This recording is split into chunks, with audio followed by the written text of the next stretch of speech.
Retro. No.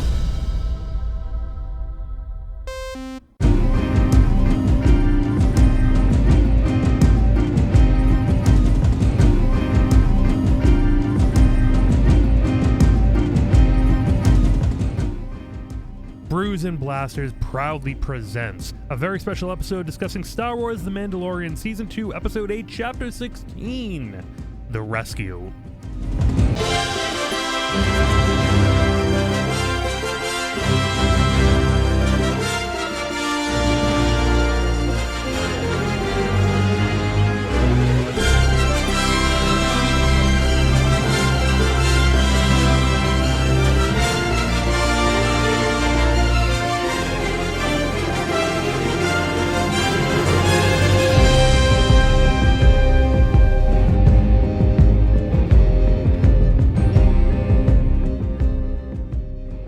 I was playing with my lightsabers. I'll let that run on for a little bit. Oh, yes, but it's a good episode to be playing with the lightsabers for because, yes, lightsabers have returned. A very special lightsaber has returned. One that we haven't seen in a long time. Long time. Guys, welcome to Blurrgs and Blasters. You know me. I'm Joe. Chris is here. What's up, Chris? Hey. Hello. Hey. And, oh boy. This episode, the season finale, the season 2 of The Mandalorian. Oh my God. Chris, what, right off the top of the, what, should we wait? Should we just say it? Luke Skywalker. Luke Skywalker. Green lightsaber. The saber's Luke back. Skywalker. Yeah. X-Wing. R2. Mind blown. I never, what's funny? Now that we've seen it, it feels inevitable, but I never thought we'd get here. I can't believe that. No. I can't believe that the Mandalorian was hanging out with Luke Skywalker. Like, it's just crazy. It's something that obviously we wanted to see, but I didn't think we were going to get it. You know what I mean? Yeah. No, it was shocking, but also like it felt like destiny. It was just, it was both at once. And yeah. What are you going to say, Chris? You want to say? Well, we're all like, okay, what Jedi's going to show up? You know what I mean? Like, who's it going to be? And I didn't really think of Luke only because, like, I didn't think they were going to go there. Yeah. And then right when you see the X-Wing pull up and you just see Luke walking, to the bridge there and taking out those Dark Troopers, all I kept thinking about was, of course it was Luke. Of course he's going to pull this off. And of course he's making it look so easy. It's Luke Skywalker. It's Jedi Luke Master. Skywalker. Yeah, exactly. Like, there's no other way that could have went. I mean, I did have one thought to be like, I guess it's not Oppo Rancis this time. When I saw the X-Wing, I'm like, that's probably not Oppo in an X-Wing. Oh well. But I'm not gonna lie, and that's not me and Joe being funny. We were hoping to see Snake Man. I was hoping. Still hope. There is still hope. There's still hope, right? Yeah, because sure, wherever Luke is bringing Grogu, I'm sure there's more Jedi there, right? There has to be. There has to be. That's fantastic. Yeah. So we have a lot to get into, but we jumped right to the end. What are your first thoughts aside from Luke coming back? What are your first thoughts on this episode and what it means for the Mandalorian? Like the whole thing? Well, yeah, just your initial thoughts, just right at the top of your head. Well, I'll tell you, man, I was holding tears in. The relationship between them two is, we have babies at home, and like it's very relatable. So, oh, it hurt. It really hurt at the end. It did hurt. It was just like the whole like kind of letting your guard down, removing the helmet. Right when Grogu put his hand on his cheek, that's when I was like, dude, I turned into mush. Me too. Me too. It killed me. And like Luke's like, he's asking for your approval. Yeah. And it's like, oh my God. Yeah, exactly. Like he's afraid to go. He needed Din to be like, it's okay. You can go with him. I'll be all right. Right. He'll be all right. That's a hard one. In R2? R2. What? R2D2 coming back. We'll get into that too. I have some ideas. I have some thoughts there too. But this episode starts with two of my favorite ships in the entire Star Wars trilogy. The Star Wars franchise, Star Wars Galaxy, whatever it is. What do you want? I'm losing it. The Lambda class shuttle. It's my number one favorite Star Wars ship. It's my number one. I love it. And to see that thing in action, being chased by the Slave One, fantastic. I love it. And that's how it starts off. That's one thing.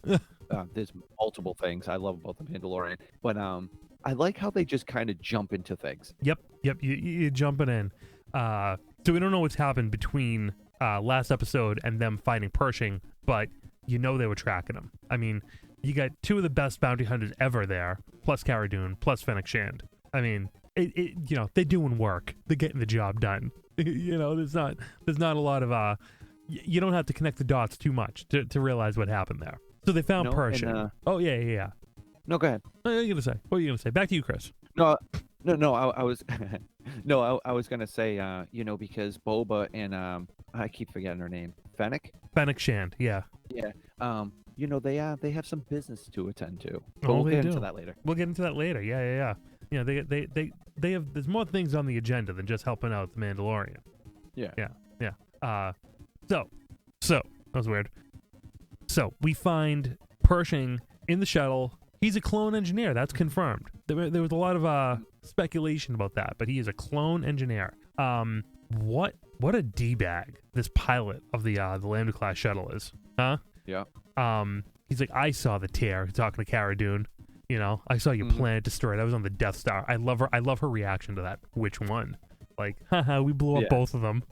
You bastard. We blew up both of them. And he was just taunting her, thinking that he had her because he had a hostage. And Cara Dune does what I wish everyone in movies did when someone had a hostage. She just shoots the guy right in the face. Just goes for it. She just goes for it, And like conventional Hollywood thinking is like, you can't do that. It's too close. You could miss. Not Cara Dune, right there. She went for it. I love it. I love that. I'm like, and when he was like egging her on, she's like, don't do it. Don't push me. You better stop. Yeah. And I'm like, fire! I was literally screaming. I'm like, let's go! Shake the shot! Take the shot! Because I'm always saying that whenever I see one of these scenarios. But this time I'm like, oh, he hated. He was happy when Alderaan died. I'm like, shoot him! Yeah. So total scumbag. Total scumbag. I was really happy when that happened. So they go from there. And they find Bo-Katan. I don't know what planet this is. They didn't tell you. Just some rando planet that she's hanging out on with Koska Reeves. I call Sasha Banks, Koska Reeves. Hard name to remember. I had to look that one up a couple of times. But so Mando and Fett walk in, and at the second that Fett opens his mouth, they're both onto him. Like, oh, we got a clone here. I've heard that voice 1,000 times. And you know what's funny? We know she has. From the Clone Wars. Yes. I love that. We also find out that, Fett doesn't really identify as a Mandalorian himself. His father was a Mandalorian. So he has right to the armor, but he's not necessarily down with the whole Mandalorian, society, the creed, any of that. Just a simple man making his way through the universe. That's all it is. And we also find out what happened to Mandalore. Got turned to glass. Nuclear strikes there. So, are you waiting to see Mandalore? Because I am. Yeah, it gets mentioned so much. Yeah. So we're definitely going to see it. I say season 3. I say we're going to Mandalore season 3. Yeah. Yeah, that's what I think. Well, yeah, I think so too. Yeah. So Koska Reeves and Boba Fett fight. It was fun. It was fun to see. Yeah, they go at it. Yeah, I like to see the jetpack used for like super punches. That was pretty cool. Yeah, I like that a lot. Yeah, and those tables just shattered like porcelain. And no one, bunch of Mandos fighting. It happens. That's what I love about Star Wars bars. Yeah. Dude, people they get blasted, they get sliced and diced, tables get smashed, and the bartender's just cleaning glasses. Like, yeah, whatever. I don't know. Yeah, if I was in Star Wars, I would never go to a bar. Like, I'm like, you want to go to the bar? You want to die? You kidding me? Let's drink at home. Let's go to the Packy. Yeah. Let's get or it's like sit as close to the door as possible. Yeah, exactly. Like, yeah, I just no way I'd be going there. I'd be like, let's go to the Packy, let's get a bottle, let's just go drink at home, let's have a good time. Yeah. Yeah, it's safer that way. Yeah. Yeah, so they fight. That didn't really, I don't know, it didn't really amount to much. Bo-Katan was like, all right, you two, knock it off. Bo-Katan decides to help Mando get back the kid, but she wants to take Gideon's ship and the Darksaber, of course. And then she says, and when this is over, you really should help us out to retake Mandalore. I really could use your help. And I think Mando was kind of like, I think so.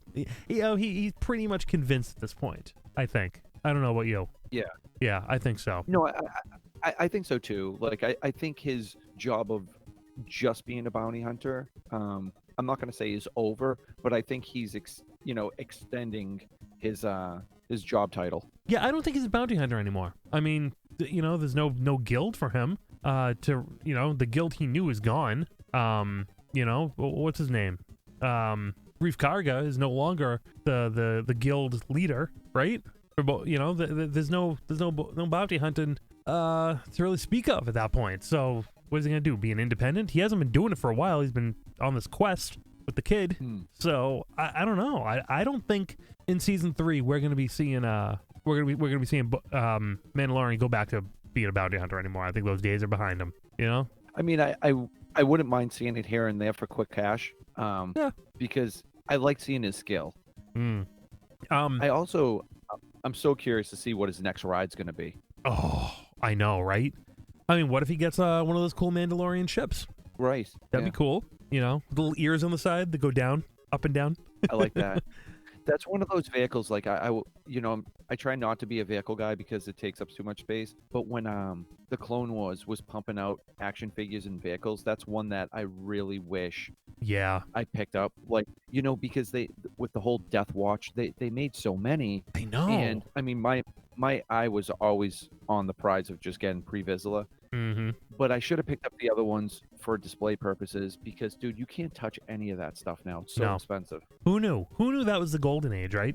We didn't know it was the golden age back then. Nope. No, if someone tapped me on the shoulder, like, I know you don't get the money right now, but this is the golden age, and you really should be getting on the train right now, because the well's drying up, the riverbed's going dry soon, and that it did. That it did. A lot different now. A lot different these days. Yeah. So, now that they get the whole gang back together, so now who's the wrecking crew now? We have Mandalorian, Boba Fett, Fennec Shand, Cara Dune, Koska Reeves, and Bo-Katan. That's 6 strong right there. That's a 6-pack. That's a 6-pack right there. That's a 6-pack. That's a 6-pack. That's what we're saying. And oh yeah, there's Pershing as well. Pershing's on the shuttle, and it starts helping them. Why is he helping them? I don't really know. I think he's just like, I don't know. I don't think he's a bad dude. Yeah, I think he's in it for like a paycheck and maybe his brain. I think his work. I think his research really. Yeah, because it seemed like when we first saw him, he had compassion for the child, and that's why Mando didn't kill him. Yeah. So it's almost like from the get-go, like it seemed like he really didn't want to get involved with extracting blood from a child. You know what I mean? Yeah. Like he knew that this was wrong, but he's stuck. Yeah, he's stuck. Don't get me wrong. I don't like the character. No, I'm not trying to stick up for him, but I'm just trying to get in his head. Yeah, he's wormy, but I don't think he's evil. You know what I mean? I actually like what you just said. There you go. Wormy. He's wormy. He's a wormy. He's a wormy guy with his little shades. Yeah, he's a weasel. Yeah, it's not that bright in there, dude. Take off the shades. Weak eyes. I got weak eyes. I'm blind without my contact lenses. But yeah, he helps him. He starts telling him about the Dark Troopers. The 3rd generation. Dude, spills the beans on everything. Oh my god! Imagine having a guy like that in your outfit. Everyone has that one friend in their crew. That just. Oh yeah. Yeah, they just spill the beans on everything. Spills the beans on everything. Like there's that situation where we tell no one about this. No, that one night everyone had out. We can't. Yeah. Yep. We can never let anyone find out what happened to Jimmy. This goes to our graves. And then next thing you know, Old Bobby over there, he's spilling the beans. You got loose lips over here. Yeah, loose lips. These are fake names, by the way, guys.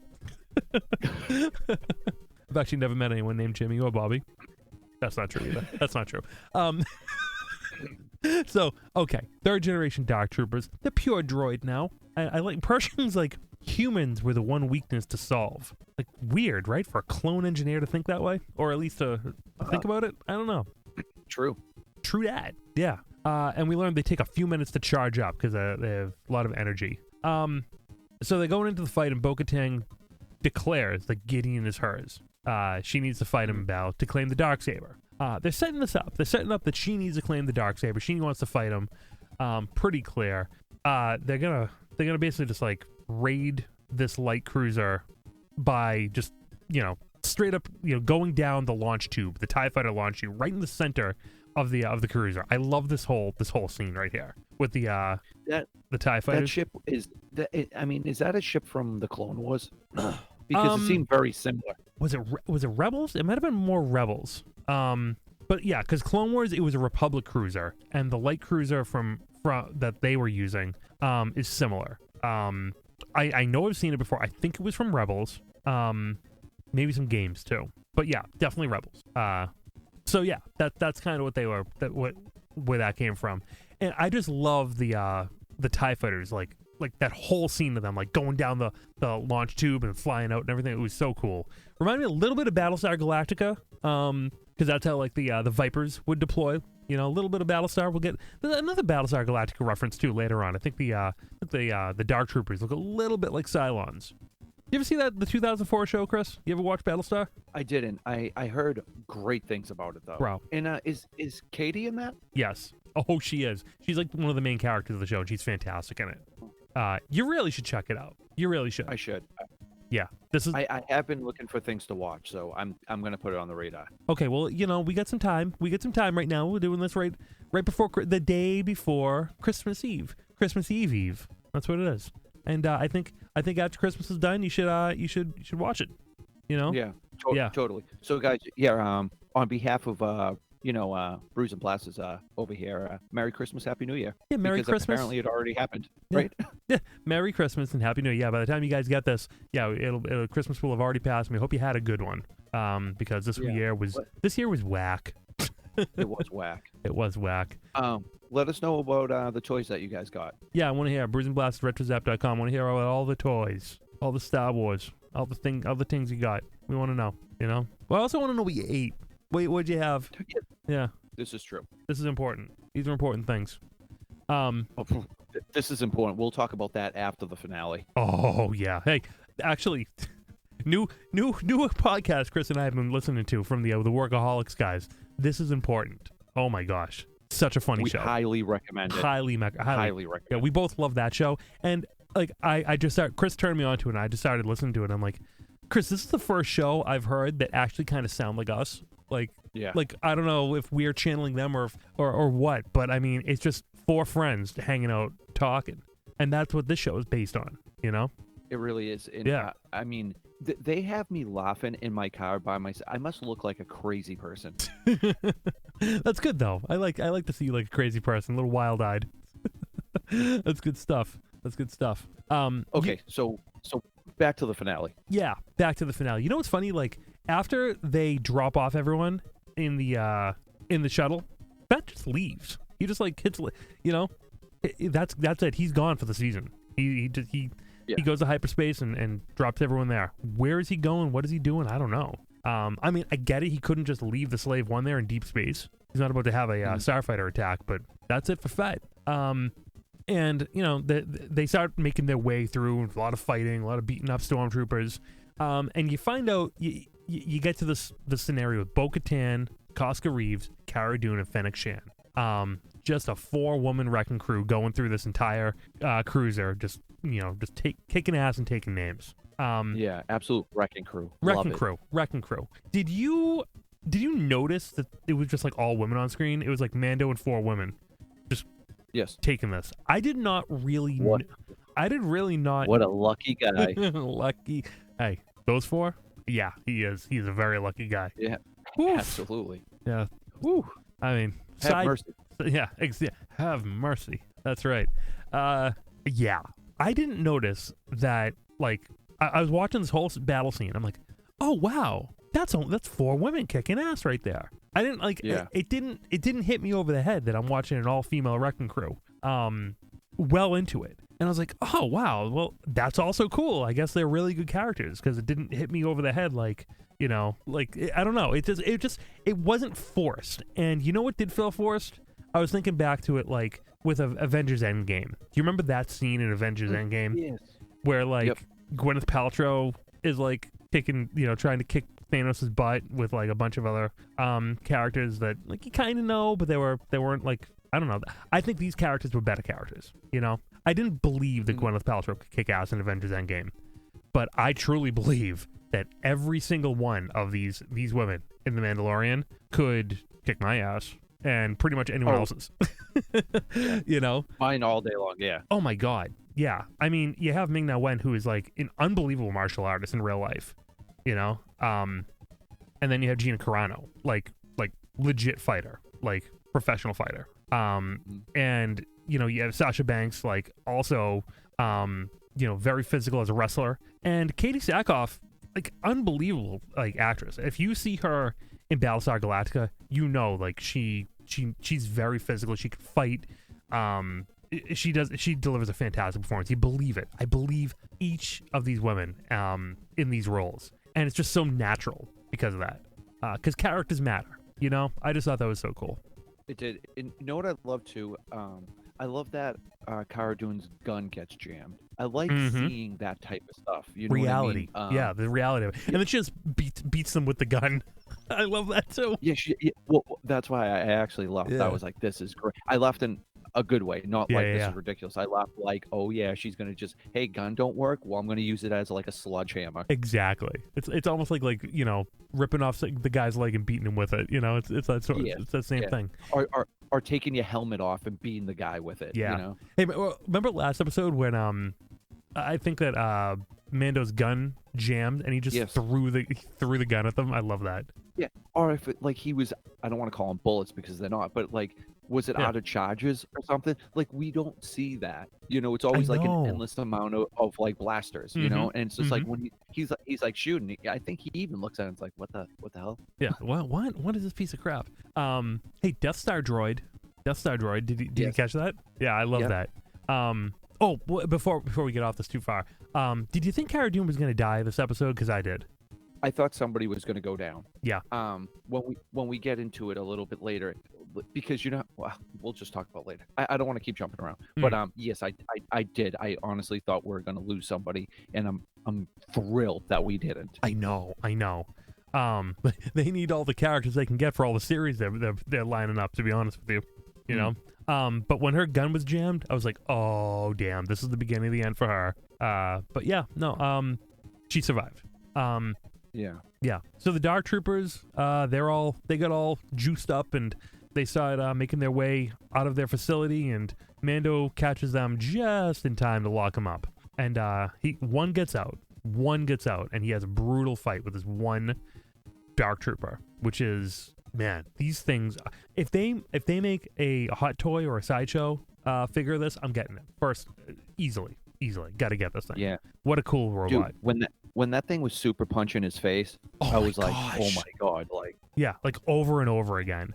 So this is like the second Battlestar. It looked like a Cylon. It really did. It looked like a mix between a Terminator and a Cylon. Definitely moved like a Terminator, no doubt. It definitely did. Like a little stop motion action almost, like had that robotic, unnatural movement to it. And they really nailed that. That's something that I don't think we saw a lot of in the prequels with the battle droids. It didn't have that heavy like mechanical movement to it with the super battle droids and the the B1s. That's a good point, because with the Dark Troopers, you just by looking at it, it looks heavy. It looks so heavy. Yeah. And it just looked like it just moved like a robot. It moved unnaturally.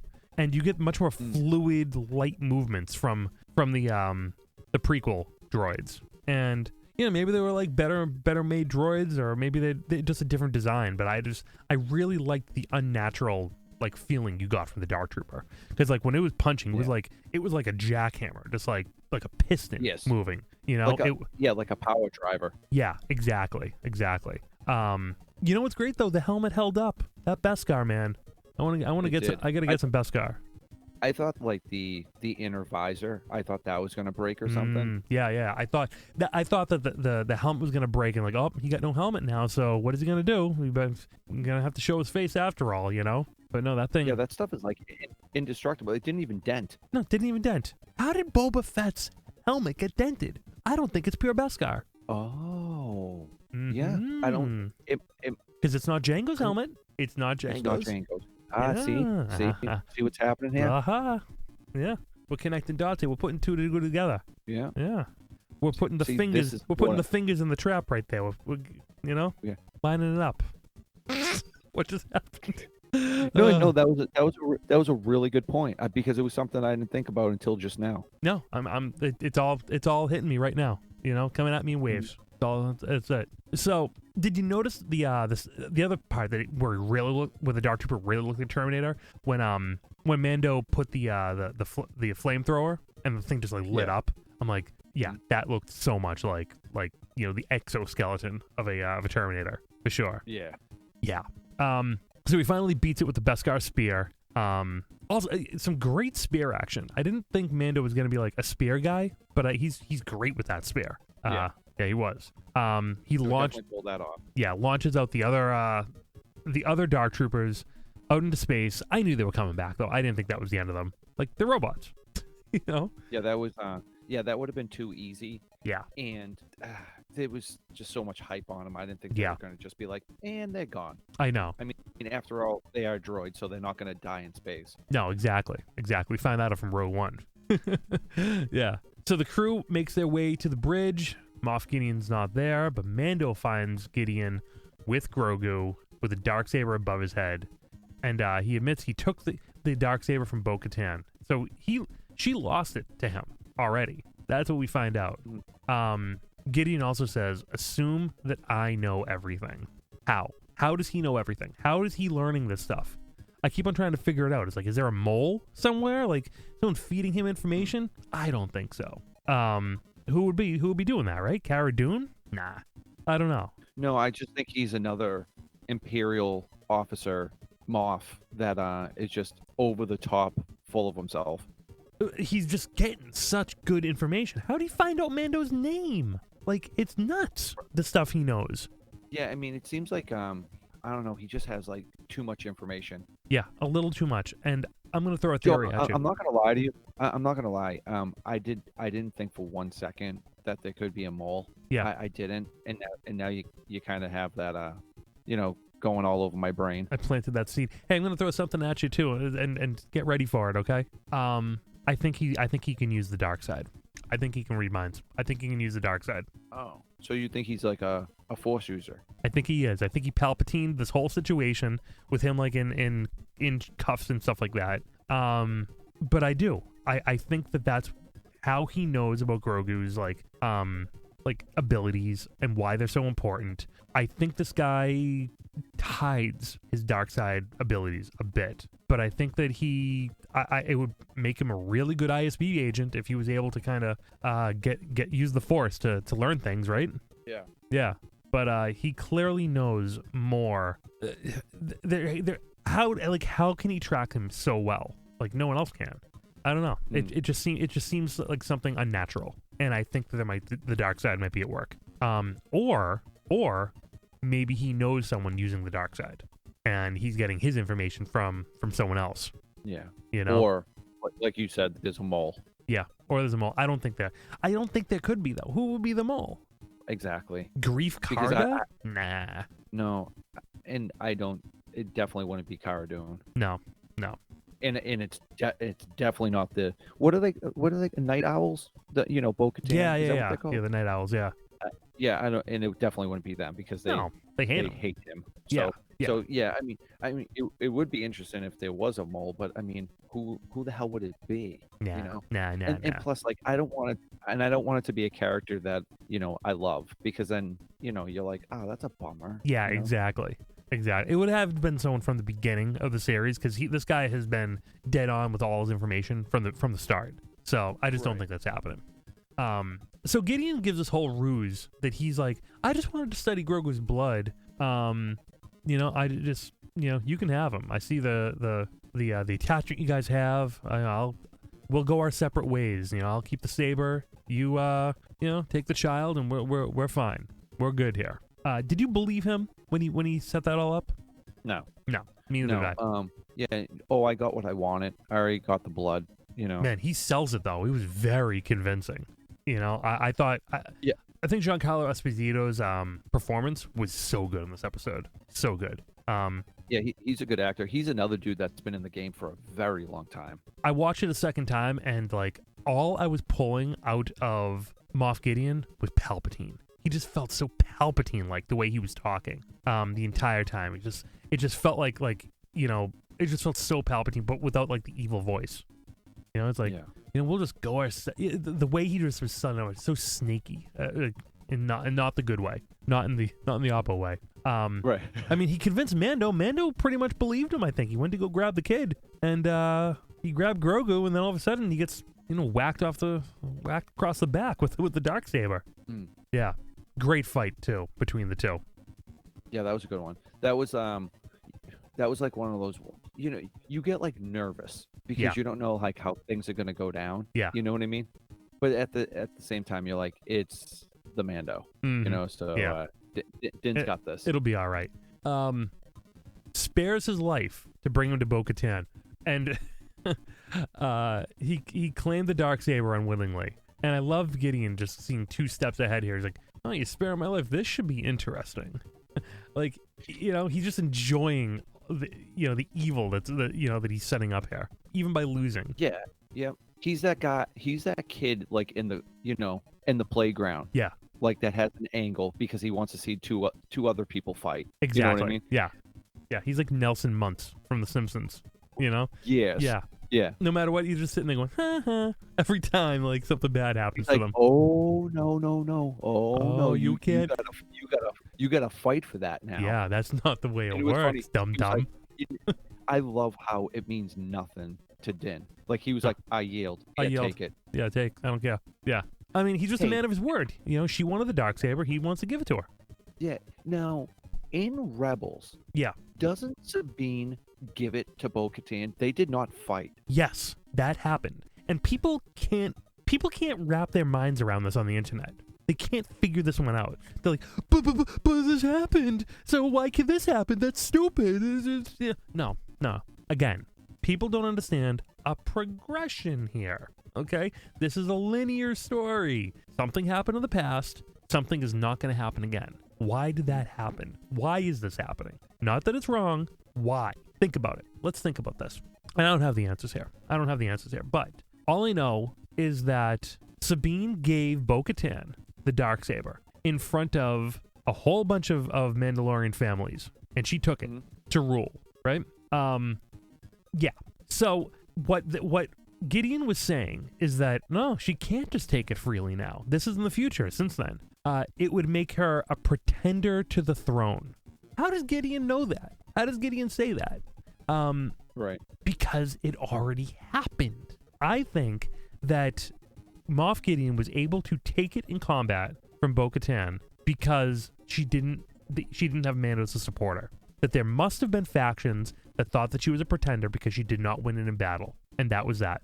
And I think that that's how this played out. So she wants to win it fair and square. When she reclaims it and retakes Mandalore, she doesn't want anything standing in the way. And it needs to be undisputed to unite the entire Mandalorian race behind her. That was you know how like the Mandalorians honor is like a huge thing in history. Yeah. Their guidelines that the rules that they limit. But I will admit, like when that whole exchange was going on and Moff Gideon was kind of egging that on, and how Din Djarin was just like, listen, just take it. Like, I don't care. And you could see the look of Bo-Katan's face. Like, she was like she had that look, I'm going to throw down. She was angry. She was pissed. Like, she was fired up. Yeah. And I did turn to Alexa and I was like, this is one of those things that their honor is a little irritating. Because like if I was in that room, I'd be like, Bo, take the Darksaber. Like this. Yeah. He has no attachment to this. This is all yours. But how about this? Let's spar. Why can't they just do a little sparring session? And You know what?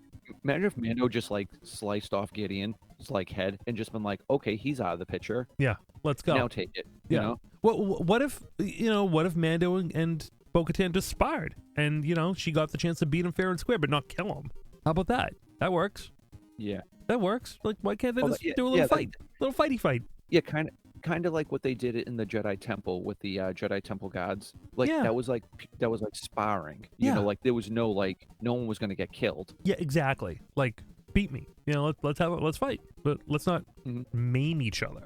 How about that? That works. I will admit though, seeing Mando walk into the room with the Darksaber, that looked awesome. Pretty badass. Pretty bad. You know what it is too? I think that she got that angry because she saw him and she's like, God damn it, he's perfect to lead.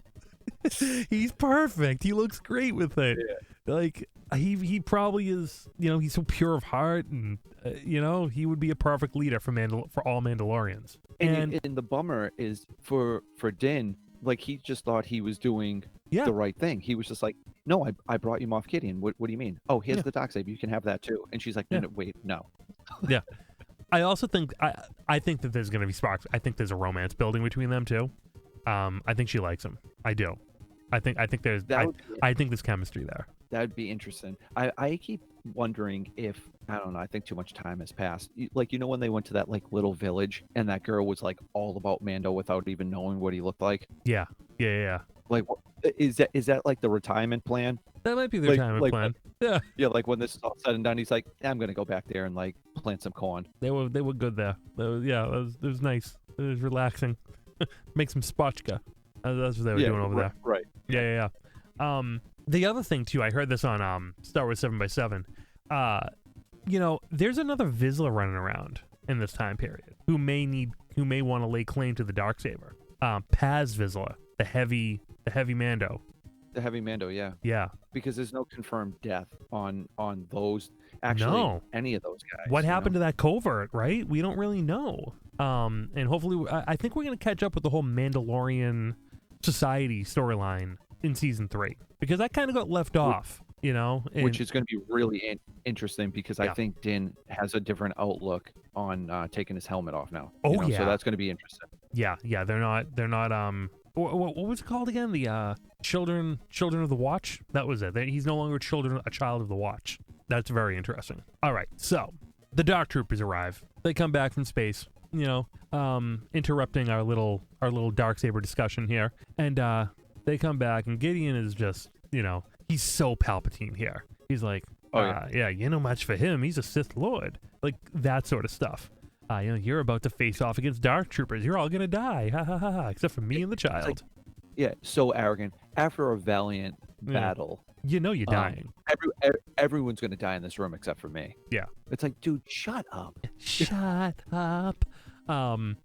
So the troopers all come to the door of the bridge. They're all lined up, and the first two just like they start rock and sock and robot punching. It's just so funny. Like, boom, boom, boom, and then it all happens. Here we go.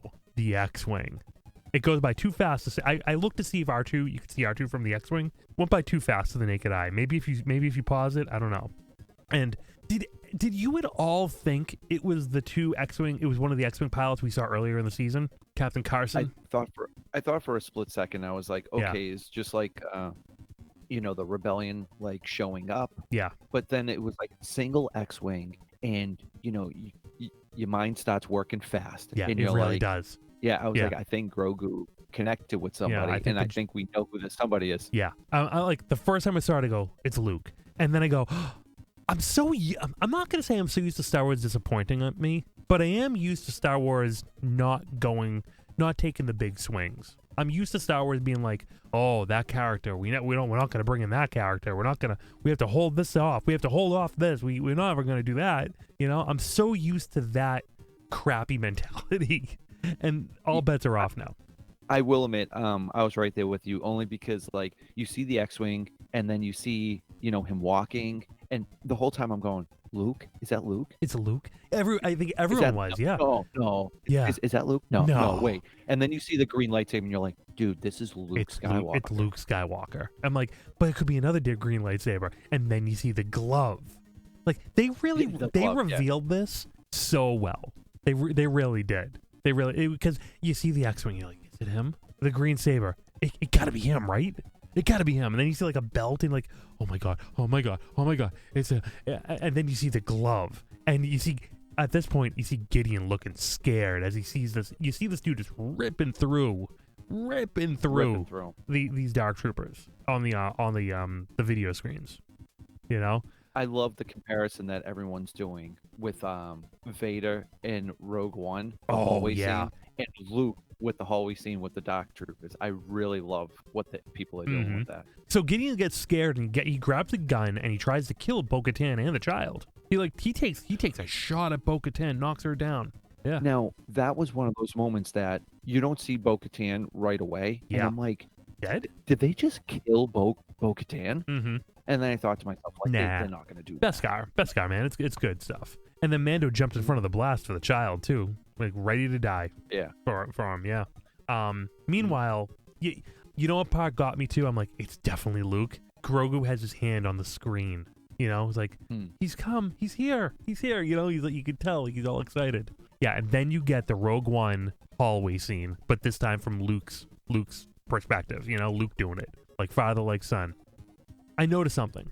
Vader was like a fireball. I keep on wanting to say wrecking crew, but he was like just a bowling ball down that hallway in Rogue One. You know what I mean? Like, just you know what I really like? There was one move that he used that I believe it was the same exact move. Yeah. He force pulled and sliced. Yes. I'm pretty sure was similar. he did that. Yep, he did. Luke though, there's just so much different about the way Luke composed himself in mowing through these dark troopers. It wasn't full of rage and it wasn't like a bowling ball. He was calm. Do you notice the entire time he was calm? He was like graceful. He was deliberate in every swipe, and he was totally composed. You know, he wasn't trying to barrel down the hallway. It was very much just very deliberate, like boom, boom, boom. You know, like he never lost his cool. He was always in control. That's so Jedi-like. Yeah. You haven't seen a real Jedi act like that, you know, since the prequels. I'm like, wow, you just like that's Luke right there. That is Jedi Master Luke Skywalker. Very elegant. Yeah, the elegant is a great word for it. It really is. And you're just seeing him just go through these like it's nothing, and it was beautiful. It was amazing, you know. And he gets there and Mandalorian's like, let him in. They're like, are you crazy? You gonna let this guy in? And I mean, because they don't know what to think of the Jedi, right? Like I get it, you know, a little bit, but it's Luke, you know. And the second you see him, you see the lightsaber, and he takes off the hood, and you see the face, and it's not Sebastian Stan, but it's a CGI version of Mark Hamill, and it just looks amazing. And I just turned into John Belushi from Animal House. Holy shit! Yeah, it's just, oh my gosh, I can't believe it actually happened. Luke is back on screen. Yeah, man, all the feels were there, you know. It was pretty amazing. He looked awesome, sounded awesome. And at that moment, that's when I was like, okay, so like that's it, you know, like Luke Grogu is back. Has been, Luke is back, and Grogu has been delivered, in a sense, you know. Yeah, you know, did I get teary-eyed? I did a little bit. I felt something seeing Return of the Jedi era Luke back on screen. I felt something. It means something to me. Dude, if you didn't, you're not human. Because I was right there with you. Like I was literally holding it in. Yeah, like I really did. I did feel something. I'm not here to say like, oh, they're fixing what happened to him in the last Jedi. I'm not there to say that. But I am here to say like this is a time in Luke's life that I've always wanted to see. You know, I've always wanted to get more of Luke being a Jedi. Finally, like get more of that. That this is the era that I want. This is a lifelong hero. This is the lifelong hero we've always looked up to. We base our morality on. Like I've what's right and wrong. Like I literally have made decisions thinking about that growing up. I'm sure you have too. Yeah, I mean, and just to see how powerful he got and how he is the master. He's a teacher. He's everything you wanted him to be. He's gathering Jedi. Like, he's doing what he set out to be doing, you know? And like you said, we got to see that, Yeah. And I don't know. It's just amazing. It's perfect. Like, I really don't know how else to describe that. And I love the fact that that's what we got, because if it was just some random Jedi or, like, it still would have been cool, but it wouldn't have been epic. This. Like, this was epic. Yeah. And a lot of people are crapping on it, making like, oh, it makes it too small. But I just think it was perfect. I really do. I think it was the right move. It's the right time to show Luke. I mean, he was out there. Who else was gonna pick that up if it wasn't Luke? Exactly. Yeah.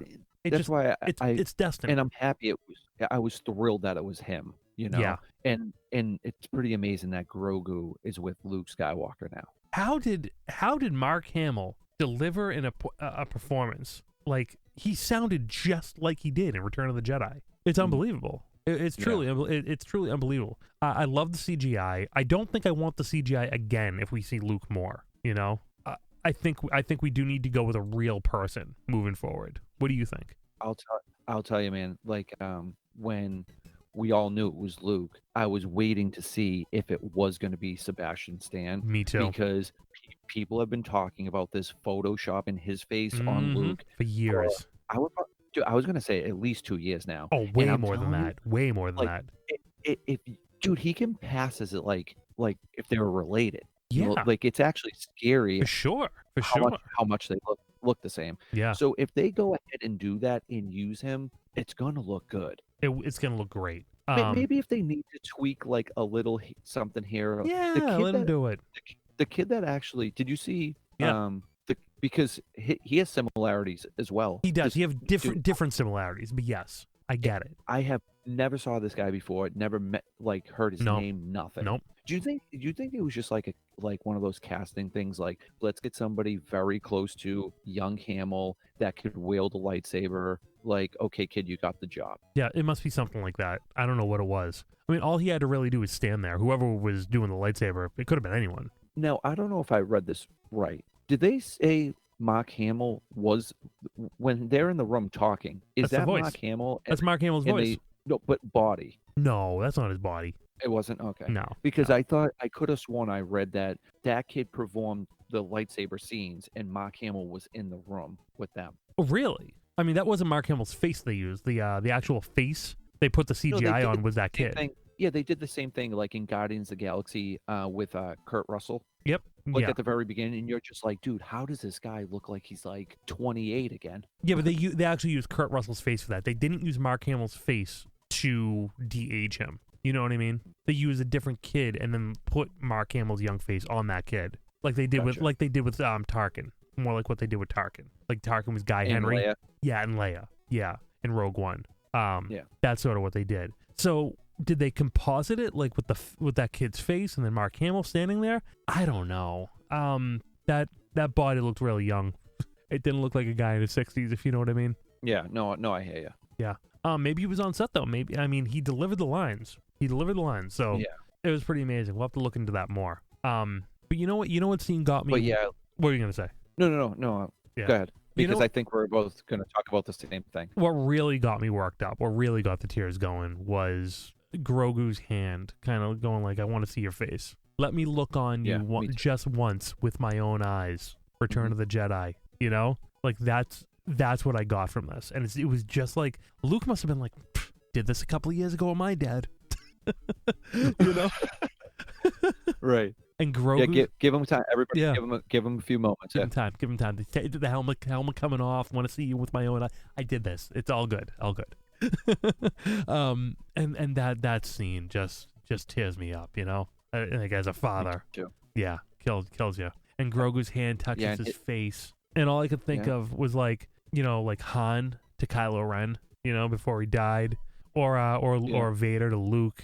Just that was tough. It was tough. And just think too, like no one's ever touched his face. Never. For since he became a Mandalorian. His parents. Exactly. Yeah. And it's like like Pedro, holy crap, man! Like acting at his fullest right there, and his teary eye, dude. He didn't have to talk. Like his reactions, everything like that. It was perfect. Yeah, it got me. Definitely got me. Yeah. Then R2D2 shows up. What kid doesn't love R2D2? You know? I know. Hey, do you think R2 recognized the kid from the Jedi Temple? I think, Yeah, I think so. He was very excited. It's unbelievable. It's unbelievable how much R2 knows. He knows it all. He's been around since, dude, he knows everything. Like he's been around from the beginning, and he knows everything and more. Oh yeah. Like yeah, if Luke just asked him, like, tell me more about my father, like, oh kid, the stories I could tell you, like, Yeah, and you know what I think's funny too is like, Luke was probably like, R2 stay here. Luke cleared house, and R2's just like been on a million missions, and he was probably like la la la la la la la la la. Yeah, exactly. Right, and then turns the corner, and he's like, Grogu, how you been? Yeah, what's going on? And Grogu's like, hey, R2's here. Hey, R2's here. Everything's okay. Look, I still dance like a monkey here. Look, and he like this little shuffle. Because that's what we do. We see the little kids, we dance like a monkey. Make them laugh. Do whatever you got to do, like a clown. Oh my god. Yeah. Yeah. Dude, did you think about the shifter knob? Because I was like, oh, is he gonna give him the shifter? Yeah, knob? I was wondering that he didn't. Kept that. He kept that. Keeping your favorite toy from when you want to come back. Dude, I'm telling you, like, I know I speak for everybody, but those two need to be reunited again. They will. I was already building up my own stories, like right when the credits were rolling. I'm like, all right, so maybe the Jedi Academy doesn't work out for Grogu and calls Mando, like, Dad, come pick me up from camp, and they just take over the galaxy again. I think the next time we see Grogu, he's gonna have gone through a little bit of a metamorphosis, and he's gonna be much older. We'll be able to talk. I think wild. I know it will, and I think we're gonna see something. And I don't know if we're gonna see. I don't think we're gonna see it in season 3 at all. And I think maybe season 4 or 5. I think that's what we're doing. Yeah. How about that shot of Luke, R2, and Grogu leaving on the elevator? The heartfelt goodbye. It just it actually reminded me of E.T. a little bit. Like when Elliot says goodbye to E.T. Yeah. It was a beautiful goodbye. It was a sad, but it was beautiful. It's like everything is where it needs to be. And like, wow, it just kind of reminded me of E.T. in that way. Yeah, no, that's a good reference. Absolutely. Yeah. I'll be here. I'll be right here. Yeah. There's also a look that Luke gives Grogu. He picks him up when he comes over, and he picks him up, and he looks at him. It just looks like Luke is thinking, "Oh my God, a baby Yoda!" He picks him up, like, "Well, you look at this, a baby Yoda." Like he gives it this one look, and I just feel like that's what he was thinking. Like, look at this, huh? A baby Yoda. Wow. I knew an old one of you.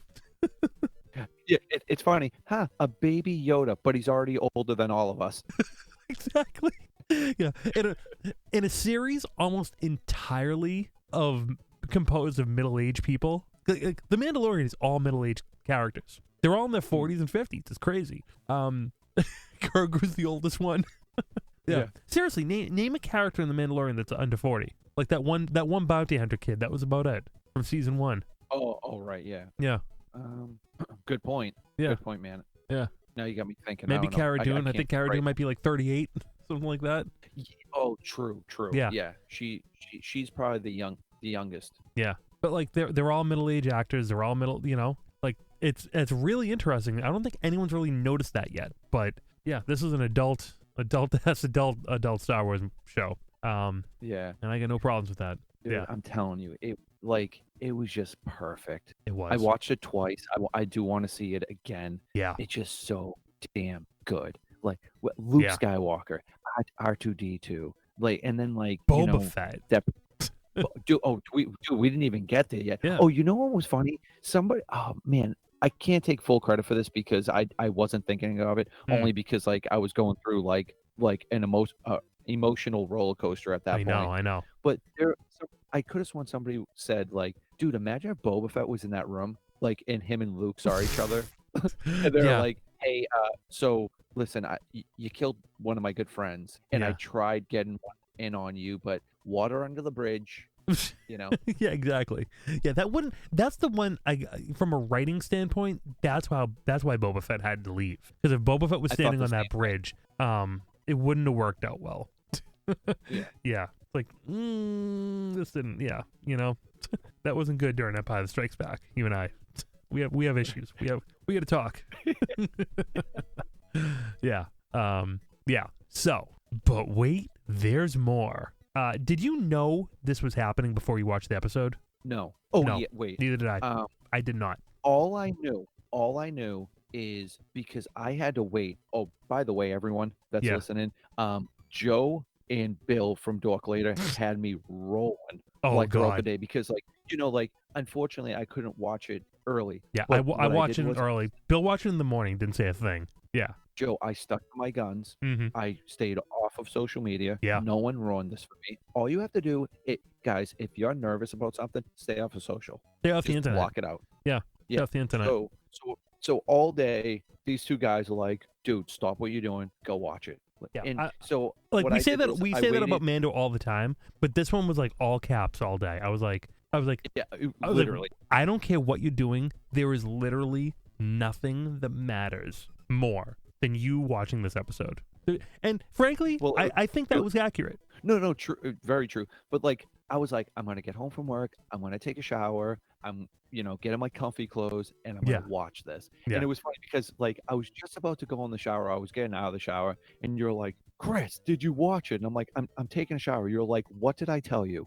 Like, your cleanliness doesn't matter right now. Yeah, you're cleansing. You're like, I gotta go. But you actually gave me a time period. You're like, I'm gonna be home at this time, and then I'm gonna watch it around here, around like 4. I'm like, okay. So I'm looking at the clock. I'm like, 4:45. I'm like, he should have watched it by now. I'm like, have you seen it? I'm like, what are you doing? He's like, I've just had to get out of the shower. I'm like, doesn't matter. You need to be smelly. It doesn't matter. Be smelly and watch it. Yeah. Well, because I had 2 group texts going on all day long. Mm-hmm. So it's you and Bill, and then I have Conti and Rapper. And Conti waits quite some time. He waits until 8 o'clock at night to watch it with his wife. You know. But Rap is like, it was amazing. Just there's something after the credits. So, and I was like, oh, sweet. Yeah. But to be honest with you, we always watch after the credits anyway. I watch all the credits. To see the art. I like the I like the art. I like the music. I just watch all the credits. I like the music.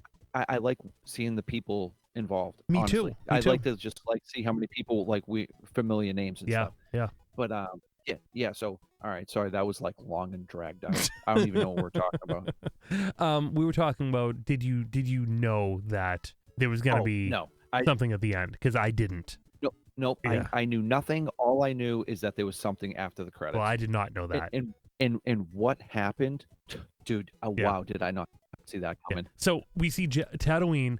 All of a sudden, it ends, and all of a sudden you just cut the Jabba's palace. And I got to tell you, I was looking for the little frog guy at the front when it showed Jabba's palace. Yeah. And you don't see Bib Fortuna. You see big fat tuna. Because he has blown up. He is chunky. Guy's been eating the pasta. Yeah, he put on at least 250. Oh, more pounds. Yeah. He's been living high. Yeah. And dude, more Gamorrean gods that were skinny. Yeah, skinny. Well, he's been eating. Fat tuna's been eating everything. Dude, I've been saying this for quite some time now. Yeah. Jabba does some bad things, but overall, I don't think he was that bad of a guy. Yeah, I mean, he liked to party. I think he was, liked the slaves too much. That shouldn't have taken people slaves. But I think all of his actions were for a reason. Whether somebody stole from him or it was a business transaction, I think he shouldn't have enslaved girls. That was bad. Oh no, absolutely not. Yeah. No, nobody should be chained up. Yeah, you know what I mean. Yeah. Let's put that on record before somebody says that I'm a weirdo or something. Yeah. But no, but I mean, obviously, I think him and Boba Fett had a great relationship. I actually think they were friends. I really think that Interesting. I think like that was a place that Boba was like, I'm gonna go, hang out with Jabba for a little. Dude, okay, why would a bounty hunter, after he collected his money, hang around, right? Yeah. Then go on the sail barge to watch an execution, right? It's a That party. he was no, but think about it. Then he got involved without getting paid. That's true. He did get involved. I think. Well, he hated Solo. That's why he saw Solo and was like, I gotta kill this guy. Let's go. So that was just like personal, but I still think like I don't know, man. Like, why would you get involved? Yeah, he did get involved. Yeah. Well, that's why he's so wretched now. Yeah. It did lead to him being wretched. Did you see what Bib Fortuna was holding? He was holding his staff. No. He was holding his staff. He was holding his Kenner staff. Chris's eyes just rolled. He was holding his Kenner staff. The little twisted thing with a little ball thing on top. Yep. He was holding his Kenner staff. And that just makes me feel so good. I'm like, that's what I'm talking about. That's what I'm talking about. Bringing back the Kenners. Love it. Yeah, I'm not gonna lie. When they cut scene and you saw Jabba's palace, my mind, I was like, holy crap! Yeah. And then like you see Fat Tuna, like going to town, like kind of just like all I kept thinking about was like, how did he like take power? You know what I mean? Like, how did he convince? He had the knowledge. Like, okay, this is gonna... He had the knowledge. True. That's what it was. Yeah, he probably came back and was like, everyone is dead. I'm the guy. And I was second in command. I know where all the bodies. I know where all the bodies are buried, and I know where all the money is stored. So you go through me if you want to get things done. Yeah, he had all the angles. Yeah, he had all the angles. Yeah, so that's what it was. And that didn't last long. Boba walks down there, kills him. Bing bang boom, he's dead. Kick him off the throne. Boba takes the throne. Fennec Shand at his side with some spotchka. And that's a power duo right there. Boom. The book of Boba Fett. You know what's cool? That chair had like Rancor heads on it. I know. That's awesome. All I kept thinking about was like, I was like, oh my god, dude, it's Boba's palace. That's true. He owns it now. Yeah. Yeah. I can't wait. I don't know. Like, what is Boba gonna do with that? Does he rule Tatooine now? What is he gonna do with that? I don't think he's gonna be a bad dude. Like, I don't think so either. Yeah. I think he I think it was one of those things like he got a second chance, so maybe he's like cleaning it up now, Do you think he has some scores to settle? Because I do. I think so too. Yeah. What I would really like to see is if they do one episode like a flashback how he got out. Yeah, I'm sure they're gonna have to. If they do one episode like that, I'm gonna be like so pumped. Oh, I'm sure they're gonna have to. They have to. I mean, it would be so cool. Wondering if Rod of the Hutt is going to show up to try and take on Boba Fett. Now, how sick would that be? Now, when you mentioned that, because it's one of those characters that just like, that's real, that's canon. It happened. He had a son. Where is he? Like, where'd he maybe go? Rada was ruling somewhere else. Yeah, exactly. Maybe he's a prisoner. Bib Fortuna maybe took him as prisoner. He's down in the dungeons. Yeah. Who knows? Oh, dude, if we see another Hutt, holy crap. Yeah. I'll take a bet on that. I'll say we will. I say we're gonna see another Hutt in the Book of Boba Fett for sure. I'm gonna have to fly through one of my TVs again. Yeah, you're gonna Liu Kang that thing. Liu Kang it right down the street. That's good stuff, man. Oh, what do you say we get out of here? That's it. We did it. That's it. We did it. I don't know about you, but this season flew by.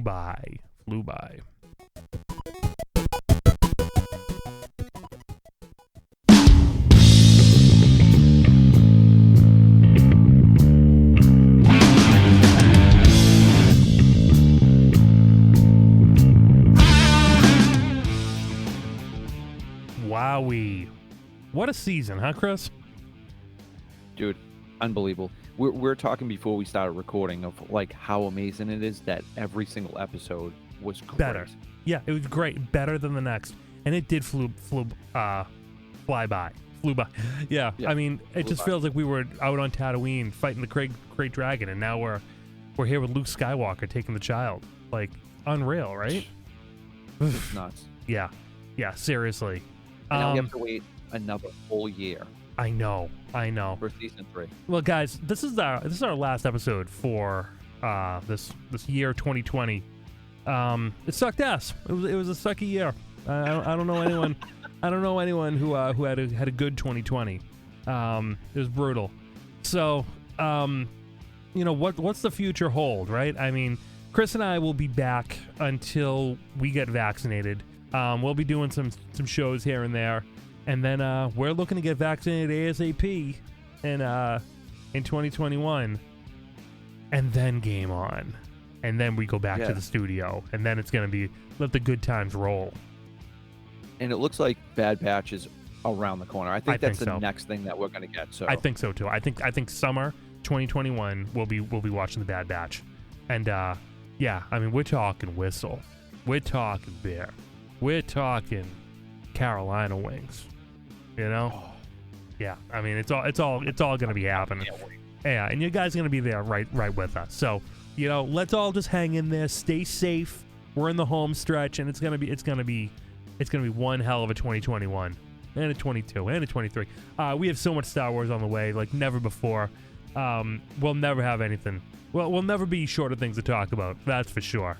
So guys, thank you for coming this far, but we didn't come this far to come this far, as a person once said.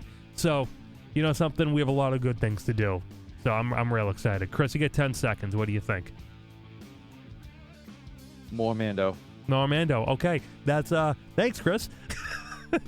Guys, have a great holiday. Be safe. We'll talk to you soon. Love you all. I'm afraid the party's canceled. The servants never show. On the wall was penciled. I was foreboding note. Force getting ready. Man began too much. All the world was suffer. The Wookiees wicked clutch.